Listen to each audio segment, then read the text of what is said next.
Hey guys, DanFootComa here, bringing you episode 1 of the Halo story. In this series, we're going to go through the Halo universe from beginning to the end as we know it so far. Which means we're going to start off here with Halo Reach, and we'll finish with Halo 3. Now I'm hoping we find ourselves at Halo 3 just a little before Halo 4 is released. That way, we can get in some Halo 4 play, some videos, all that sort of good stuff as Halo 4 is released, and we're not missing out on anything that, that fun. I'm really looking forward to Halo 4, and I don't want to miss any of it. Now, in this series, I'm going to mainly talk about the events as they happen in the video games.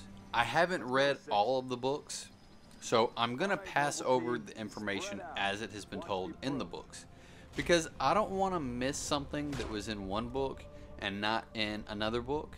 Or worse yet, I don't want to say that this was in a book that I've read where it was in a book that I haven't read. Or something along those lines. Looks clear from this angle. Now, in this episode, we're just starting the campaign in Halo Reach. And right now, we're investigating what has happened. We've lost contact with some people. And here in a minute or two, of course, we're going to find out that it's the Covenant. They've landed on Reach, which is a big tragedy because so far, every time we've encountered the Covenant, bad things have happened for humanity. So, the Covenant, apparently they're looking for something. I would say that it's probably has something to do with their religion, and when they get to Reach and they realize that humans are on this planet, they're desecrating this religious icon, so the planet needs to be cleansed, and they go into full cleansing mode. Now, of course, in all the other Halo games, it's been implied, if not explicitly said, that the Master Chief is the last of all the Spartans. He is the last one. After him, there's nothing else. Now, even if we didn't know that, we pretty much know that all the Spartans in this game die. If we had never played another Halo game, we know this from the beginning because the helmet is on the freaking ground, burnt and charred up, and the cutscene fades and changes, and that's the helmet that you're looking at right before you put it on. So of course we know that it's your helmet. And if you die, then obviously all these other computer AI Spartans are going to die, right? That's my big thought, anyway. So there really wasn't a whole lot of mystery or a lot of possible big surprises for me and as soon as you opened up and started playing the game. Neighbors were attacked last night. Now, We heard screams. that's kind of where we're at on this game. That's kind of all that I'm going to talk about with this particular game. Just really talk about real quick something that I saw on the internet talking about Halo 4 was, and I really found this to be really interesting and really cool that they are taking the time to do these sort of things.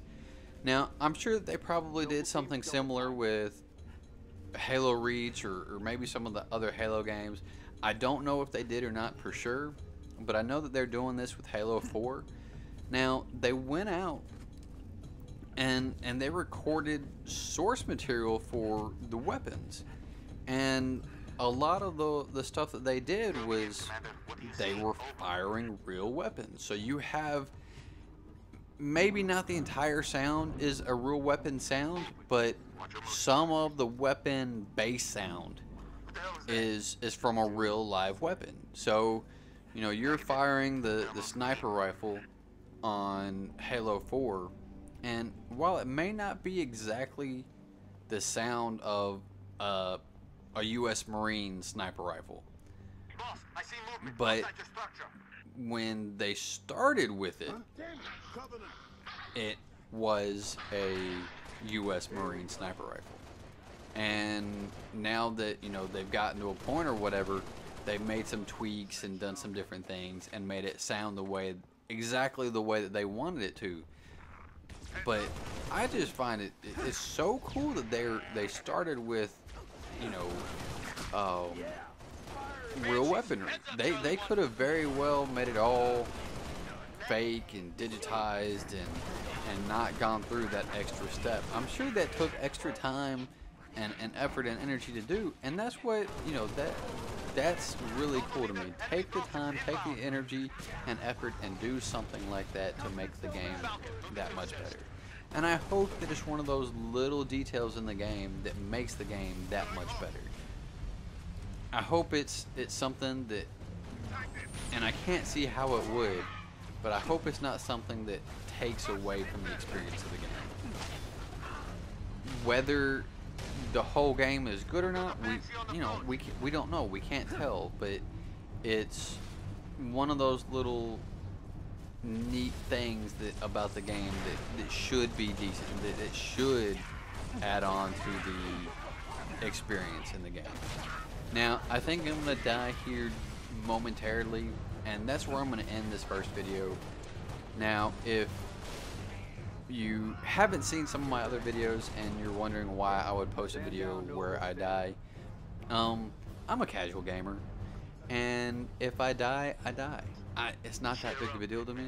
And some of these people that, you know, some of these other commentators that only post stuff where they don't die and try to make it seem like they never die, yeah, they're full of crap.